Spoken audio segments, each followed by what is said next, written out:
In episode 6 of MobLand, Pierce Brosnan's unstable criminal lord Conrad Harrigan claimed responsibility for the murder of his arch-rival's wife. But questions remain over the truth of the case. In the early episodes of Paramount Plus's spectacular crime drama, Kevin Harrigan and Harry D'Souza devoted much of their time to trying to keep the peace in London and conceal Eddie Harrigan's murder of Tommy Stevenson.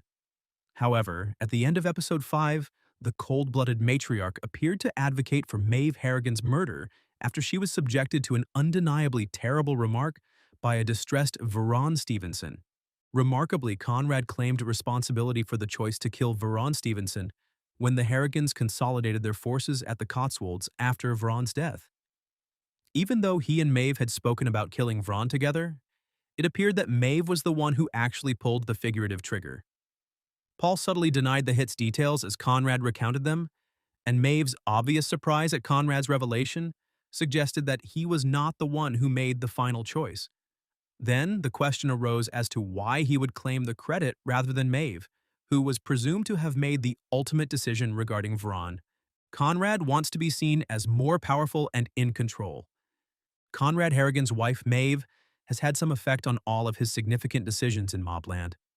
Although he has frequently been the one to formally to do things like kill Archie or forgive Eddie, Maeve has been there to support him and encourage him when he doesn't, or to call him out as a coward or weakling if he doesn't. It's becoming more and more obvious that Conrad senses Maeve's influence expanding well beyond his desired boundaries, and by admitting responsibility for Vron's murder, he is regaining control. Conrad is shown in episode 6 reminiscing about his time as a feared crime lord, recalling his monikers Conrad the Dread and 100 Guns Harrigan, and it is evident that he longs to return to that position of distinction.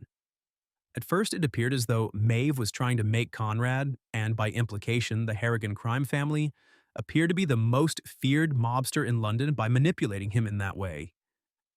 Killing his rival's son and wife does not make him appear intelligent, but it does make him appear menacing and lethal.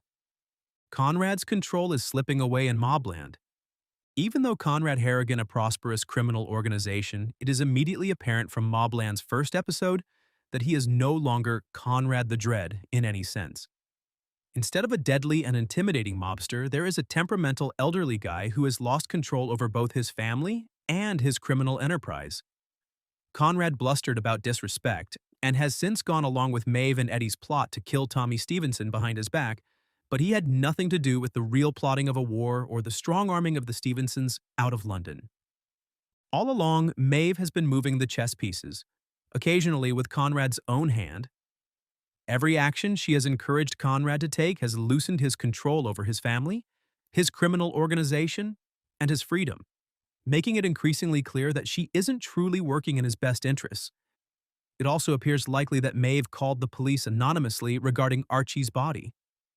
Conrad is now more susceptible to a power attempt by his own betrayed wife to remove him from his position as the leader of the Harrigan crime family after 6 episodes of MobLand.